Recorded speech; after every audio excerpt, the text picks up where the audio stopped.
시원해. 네, 안녕하세요 여러분, 홍이로그의 홍입니다. 하하. 집으로 돌아가는 길인데 어떤 주제에 대해서 얘기를 해볼까 하냐면, 바이크 2대를 운용하면서 느꼈던 점에 대해서 한번 얘기를 해볼까 합니다. 현재 MT-07이랑 에이프 이 2대를 운용을 하고 있는데요, 뭐 에이프를 연식이 아무래도 있고 하다 보니까 상태가 좋기는 했지만 뭐 좀 수리할 거는 수리를 하고 튜닝을 할 건 튜닝 입맛대로 해가면서 MT-07이랑 에이프 100을 운용한 지가 벌써 이제 4개월이 다 되어 가네요. 4개월이라면은 어떻게 보면 좀 이 주제에 대해서 얘기를 하기에는 적은 기간일 수도 있어요. 하지만 뭐 그런 부분은 여러분들이 댓글로 한번 더 이렇게 적어주시면 다른 분들이 이제 참고하시기에 더 좋을 것 같습니다.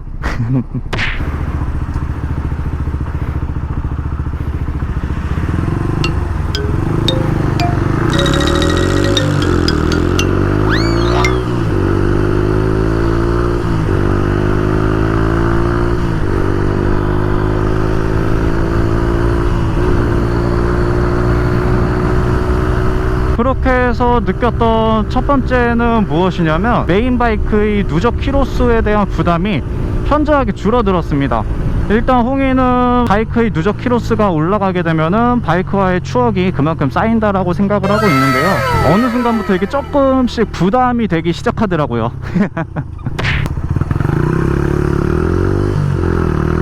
그런데 이제 그 에이프 100을 기초하게 됨으로써 메인 바이크의 누적 키로수가 늘어가는 거에 대한 부담이 많이 줄어들게 되었고, 그래서 그 걱정이 이제는 사라졌습니다. 에이프를 기초하기 전에는 한 대밖에 없었으니까 MT-07만 주구장창 타고 다녔죠. 출퇴근도 하고 단거리 투어도 하고 장거리 투어도 다니면서. 에이프 100을 탈 때면은 MT-07을 안 타고, MT-07을 탈 때면 에이프 100을 안 타고, 뭐 이러다 보니까 누적 키로수가 어느 순간 조금씩은 줄어들게 되더라고요.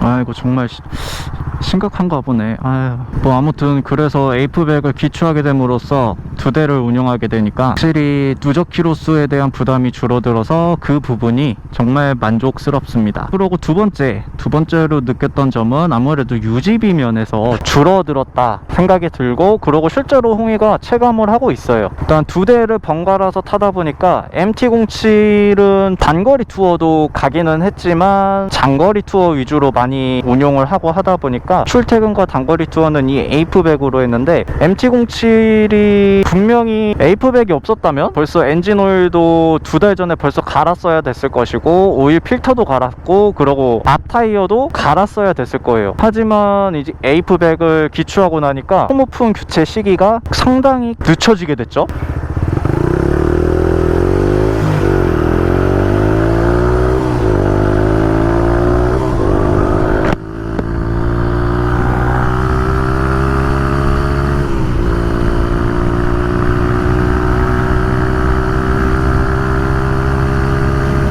물론 에이프 100을 업어오고 나서 수리를 한 거는 예외로 두겠습니다. 연식이 있잖아요.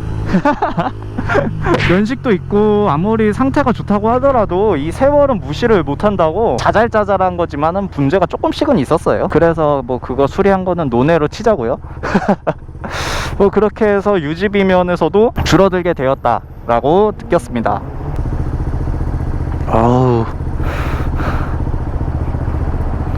에이프 100이 엔진열이 없는 녀석인데 장마기간이 끝나고 이제 폭염주의보가 시작되면서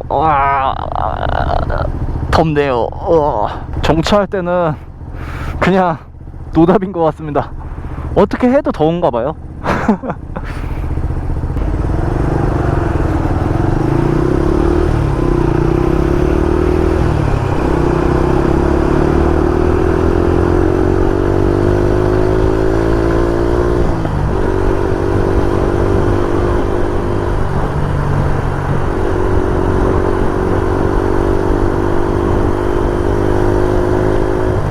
두 대를 운용하려고 마음을 먹었으면은 감수해야 할 부분이지만 어찌 보면은 이것 또한 단점이 될 수도 있기 때문에 단점이라고 그냥 표현을 하겠습니다. 홍익이가 생각한 단점, 일단 첫 번째로는 바이크 값이 들어가겠죠. 준비를 위한 바이크 값이 세컨으로 기출을 하게 되었을 때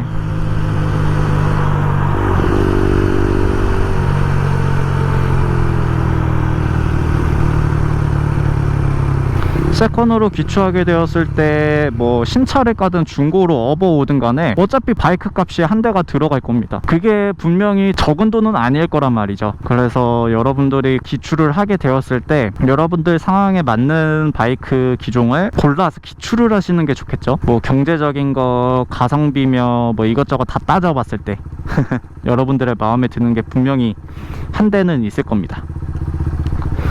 그래서 돈이 들어가기 때문에 홍익이가 생각한 단점 첫 번째로 꼽았고요.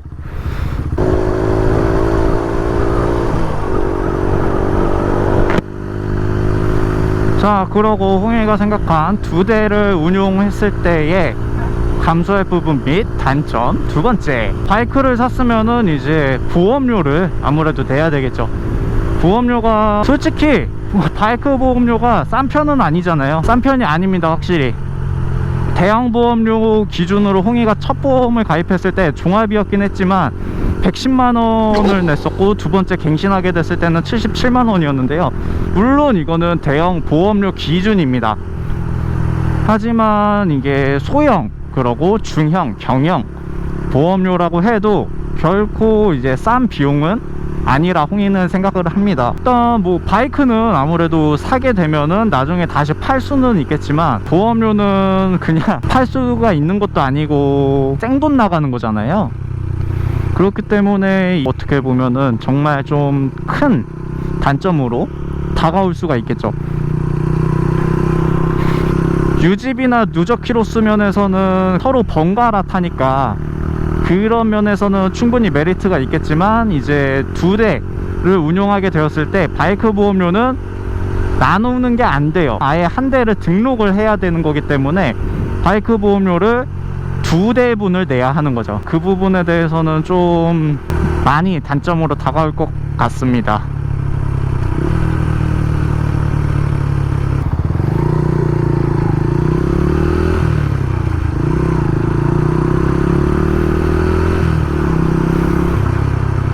우선 바이크 두 대를 운용을 하는 거는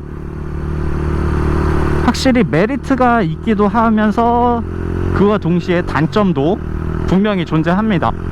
그렇기 때문에 여러분들이 그것들을 어떤 것들이 더 플러스 요인이 되고 마이너스 요인이 되는지 그거를 좀 구분을 잘 계산을 해보셔서 정하셨으면 좋겠어요. 홍익이의 개인적인 생각이긴 한데 바이크를 구매를 한 대를 더 해야 되고 보험료를 추가로 더 내야 되는 거, 그 부분을 제외하고 보자면 두 대를 운영하는 거는 확실히 메리트가 될 거라고 홍익이는 생각을 합니다.